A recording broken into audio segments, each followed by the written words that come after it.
May mga kwento talaga na hindi mo kayang ikwento kahit kanino. May mga damdamin na mas pinipili nating itago. Pero dito sa channel na ito, maaari kang maglabas ng iyong mga hinaing, mga sama ng loob upang gumaan ang iyong nararamdaman. Ito po ang tahanan ng mga kwento ng buhay. Ito ang lihim ni Eva.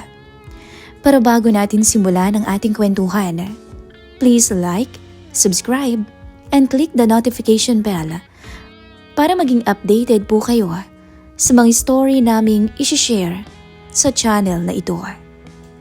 Ang kwento po naming ibabahagi sa ngayon ay pinadala po ng ating Center of the Day na si Miss Gina. Itago niyo na lang po ako sa pangalang Gina. Isa akong labandera. Sa totoo lang, naadik ako sa sugal dahil sobrang stress sa asawa kong si Lito. Dati siyang construction worker, pero nasibak nung maaksidente sa trabaho. Ngayon ay gumagamit na siya ng tungkod pag naglalakad. Dahil hindi na siya makapagtrabaho, na-depress siya at dinaan sa alak ang lahat ng inis niya. Gabi-gabi siyang lasing at nagwawala. Kinakatok niya ng malakas ang pinto namin, kaya naiistorbo na ang mga kapitbahay. Dahil sa bisyo niya, kinapos kami sa pera, Miss Mizzy. Na pati ang anak naming si Gabi na nag-aaral ng nursing, napilitang tumigil muna sa kolehiyo. Sobrang bigat sa loob ko noon, kasi kahit anong kahit ko sa paglalabada o kaya sa ano pang sideline, hindi na talaga sapat ang kinikita ko para sa aming tatlo. Isang araw noon, nakasalubong ko ang kumpare ni Lito na si Berto. Sugarol talaga tong si Berto at laging kainuman ng asawa ko. Mukhang stress na stress tayo, Maria, sabi ni Berto noon habang humihit-hit ng sigarilyo. Paano namang hindi? Kapos na kami eh.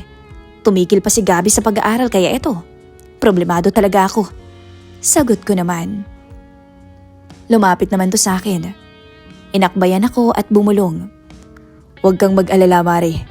May alam akong sideline na makakatulong sa'yo. Yun kung gusto mo. Dinala ko ni Berto sa sugalan. Nung una, tumatanggi pa ako. Pero nung makapaglaro ako, natuwa ako kasi masaya pala doon. May mga araw na nananalo ako, kaya nakakabili ako ng masarap na ulam para sa pamilya ko pag-uwi. Pero hindi naman laging swerte, ika nga. Dumarating ang oras na laging talo. Hanggang sa mabaon na ako ng utang kay paring Berto. At isang araw, kinausap niya ako ng seryoso. Maring Gina, malaki ng utang mo sa akin ah. Kung wala kang pambayad, alam mo naman sigurong pwede mong ipalit. Sabi ni Berto nang may nakakalokong ngiti. Ano bang gusto mong mangyari? Wala nga talaga akong pera ngayon eh. Tanong ko. Alam mo na yun, Mari. Di ang katawan mo na lang ay pambayad mo sa akin. Abay, kahit may anak ka naman na pasado pa rin naman yung katawan mo. Pero kung hindi, di sa anak mo na lamang ako maniningil. Banta niya sa akin. Natakot ako nun para kay Gabi. Kahit alam kong kasalanan sa Diyos, pumayag ako nun. Ayoko namang ang anak ko ang mapahamak o madamay sa maling desisyon na ginawa ko. Natagpuan ko na lang ang sarili ko sa kama ni Berto. Pero sa totoo lang, Miss Mizzy, magaling siya. May ibubuga. Habang kasama ko siya noon, pansamantala kong nakalimutan ang lahat ng problema ko. Ang utang, ang lasenggo kong asawa na walang silbi, at ang katotohanang may asawa nga ako. Pero ganito naman ang buhay ko. Pagkatapos ng gabing yon, naging rutina namin ni paring Berto ang ganoong setup. Tuwing kailangan ko ng perang pangsugal, kukuha ako sa kanya. At kapag wala naman akong pambayad, ang katawan ko na lang ang ginagawa kong pambayad. Wala kaming seryosong relasyon ni Berto. Magkaibigan lang talaga kami. Yun nga lang, may mas malalim na pagkakaibigan. Pero kahit alam kong mali, aaminin ko na masaya ako sa ginagawa namin. Sa piling ni Berto, nakakatakas ako sa hirap ng buhay at sa ingay ng lasenggo kong asawa. Hanggang sa dumating ang araw na kinakatukutan ko. Isang hapon, habang nasa loob kami ng isang murang hotel, Biglang bumukas ang pinto. Laking gulat ko nung makita ko ang asawa kong si Lito. Galit na galit siya at nanginginig ang buong katawan habang nakahawak sa kanyang tungkod. Bago pa kami makapagsuot ng damit, inumpisahan na niya kaming pagpapalu-paluin ang tungkod niya.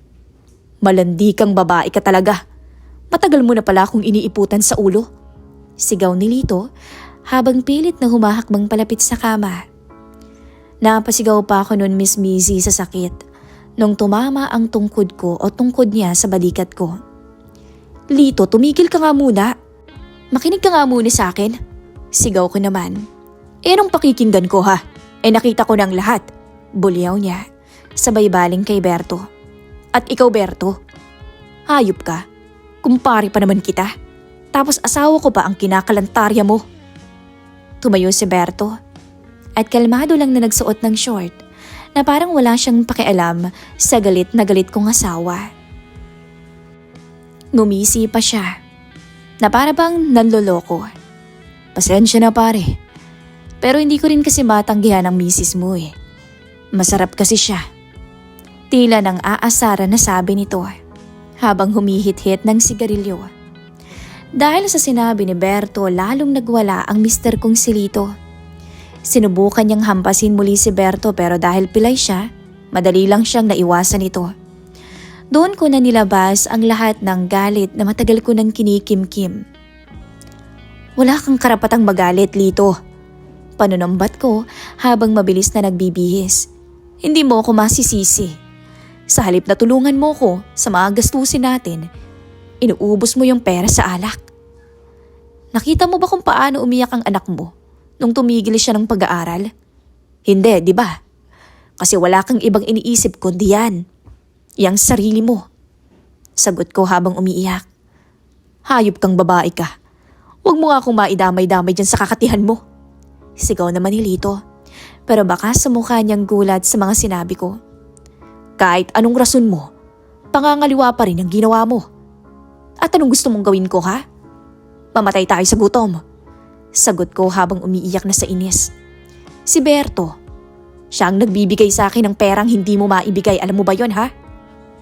Tumangulang o tumayo lang sa isang tabi si Berto at pinapanood kaming mag-asawa na para batong nanunood ng isang teleserye. Ramdam ko noon ang kahihiyan, pero kasabay nito ay ang pakiramdam na wala na rin akong pakialam kung ano pa bang mangyari sa aming mag-asawa. Naglakad palabas ng kwarto si Lito, pasadsad ang paa, bitbit ang kanyang tungkod at ang durog niyang pagkatao. Naiwan akong nakatulala sa kama. Habang si Berto naman ay tinanong ako kung gusto ko pa bang ituloy ang laro. Pag-uwi namin sa bahay, naging tahimik ang buong paligid.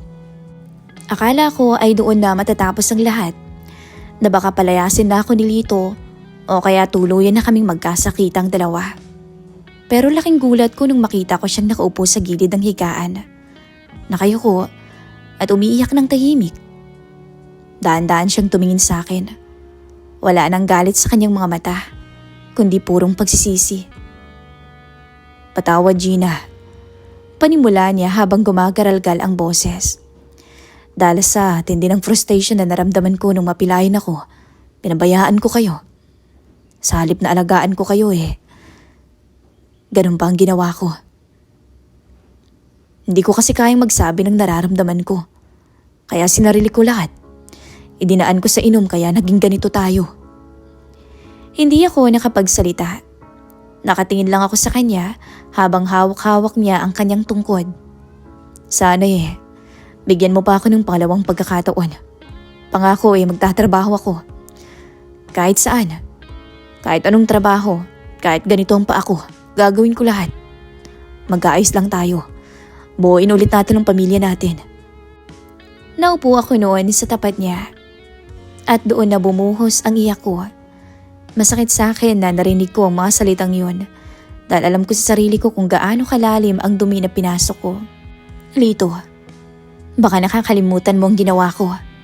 Sabi ko, binenta ko ang katawan ko sa kumpare mong si Berto.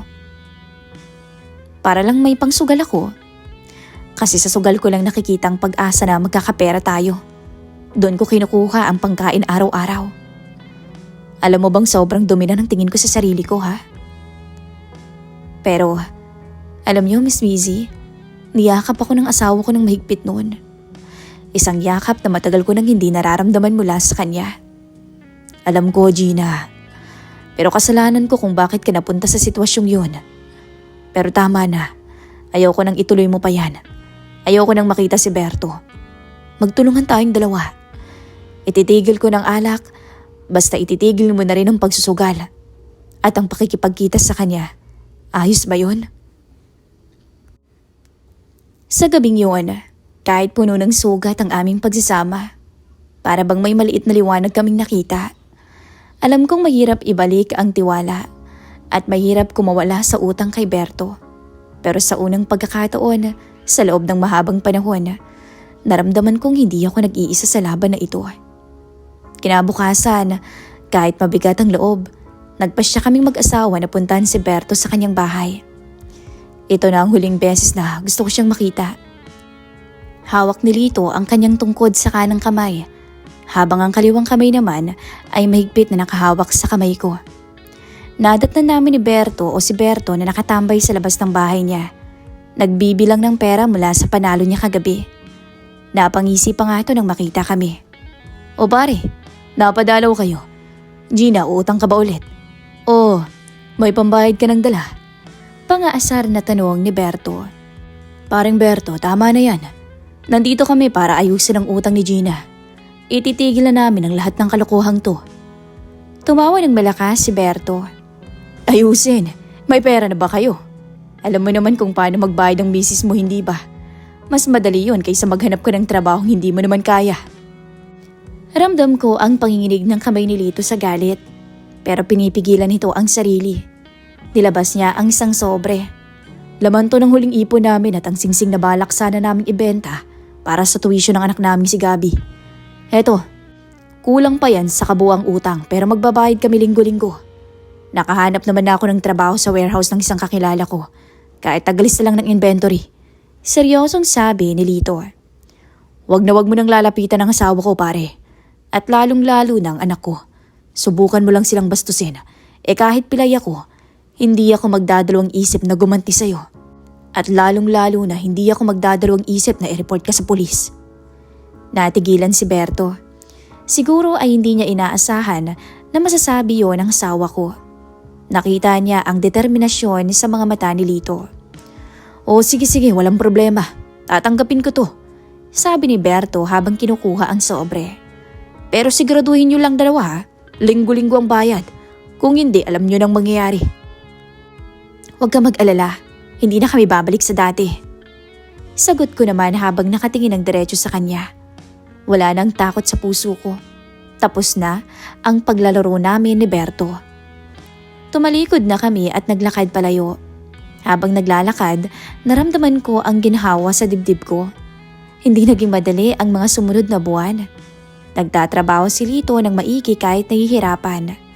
Ako naman ay nag-focus sa mga pwede kong pagkakitaan at iniwasan na ang sugal. Makalipas ang isang semester, sa wakas ay nakabalik rin ang anak ko sa nursing school. At isang gabi, habang kumakain kami ng hapunan, naisip ko na ang tunay na panalo ay wala sa braha o kasino. Ang tunay na panalo ay nung pinili naming ayusin ang unti-unti nang nawawasak naming pamilya. Akala namin ay tapos na ang lahat nung mabayaran namin ang utang kay Berto. Pero may mas matindi pa palang kapalit ang mga gabing ginugol ko sa piling niya. Makalipas ang 2 buwan, napansin ko ang kakaibang pagbabago sa katawan ko. Palagi akong nahihilo. Madalas sumasakit ang sikmura at hindi dumating ang buwan ng dalaw ko. Kinabahan ako noon. Bumili ako ng pregnancy test Miss sa butika at halos gumuho ang mundo ko nung makita ko ang 2 guhit. Positibo. At alam ko sa sarili ko, base sa bilang ng mga araw, hindi ito kay Lito. Hindi kay Lito ang dinadala ko. Nagbunga ang kalapastanganan ni Berto. Gabi-gabi akong hindi pinapatulog ng konsensya ko. Paano ko sasabihin kay Lito to? Ngayong nagbabago na siya. Ngayong maayos ng pagsasama namin. Bigla namang may ganitong darating. Pero hindi ko naman to maitatago habang buhay dahil lalaki naman ang tiyan ko. Isang gabi, habang nagpapahinga si Lito, matapos ang mahabang araw sa warehouse, nilakasan ko ang loob ko. Lito, may kailangan akong aminin sa'yo eh. Panimula ko habang nanginginig ang mga kamay ko. Napatitig to sa akin. Ano yun, Gina? May problema ba sa'yo o kay Gabi? Buntis ako, Lito eh. Direkta kong sabi. At alam nating dalawa, hindi naman ikaw ang ama. Biglang tumahimik ang kwarto. Napatayo si Lito. Nakita ko kung paano bumalik ang sakit sa kanyang mga mata. At mas matindi pa kaysa nung mahuli niya kami sa hotel. Akala ko tatayo siya. Kukunin ang tungkod niya para saktan ako o kaya palayasin na ako ng tuluyan. Bunga to ng hayop na si Berto. Mahina niyang tanong. Tumango lang ako habang humahagulgol. Matagal bago sumagot si Lito. Tumayo siya at lumapit sa bintana. Nakatingin sa labas. Gina, nung humingi ako ng tawad sa'yo, sinabi ko na magbabago ako. Sinabi ko na itatama ko ang mga pagkakamali ko bilang asawa. Kasalanan ko kung bakit ka napunta sa kanya. At kasalanan ko kung bakit nangyari to. Lumingon siya sa akin, may luha na rin sa kanyang mga mata. Hindi ko itatapon ang pamilya natin ng dahil lang sa bata na wala namang kasalanan. Kung gusto nating magsimula ulit, kailangang panindigan natin to. Alagaan natin ang batang yan na parang sa atin. Pero sa isang kondisyon, hindi malalaman ni Berto ang tungkol dito. Simula ngayon ako ang kikilalaning tatay ng batang yan. Hindi ako makapaniwala sa lawak ng pagpapatawad ni Lito. Niyakap ko siya ng mahigpit. Salamat. Pinapangako ko, hindi na mauulit ang anumang pagkakamali ko. Itataguyod natin lahat nang magkasama tayong dalawa. Salamat. Salamat, Lito. Lumipas ang mga buwan, naging maayos ang pagbubuntis ko sa tulong ni Gabi na isang nursing student. Kahit mahirap, pinilit namin itago ang katotohanan. Tuwing nakikita namin si Berto, diretso lang ang lakad namin at hindi na kami nagpapaapekto pa sa pang-aasar niya. Nung isilang ko ang sanggol, isa itong malusog na lalaki. Doon ko naramdaman ang tunay na kapayapaan. Pinangalanan namin siyang Gabriel. Si Lito ang unang kumarga sa kanya at sa kabila ng lahat, nakita ko ang pagmamahal sa mga mata ng asawa ko para sa batang hindi niya naman tugot laman. Nagbunga man ang kalapastanganan ni Berto, mas naging bunga naman to ng isang mas matatag na pagpapatawad at bagong simula para sa aming pamilya. Natutunan namin na ang pagkakamali ay pwedeng itama, basta may pagmamahal at determinasyong bumangon muli sa putik ng nakaraan.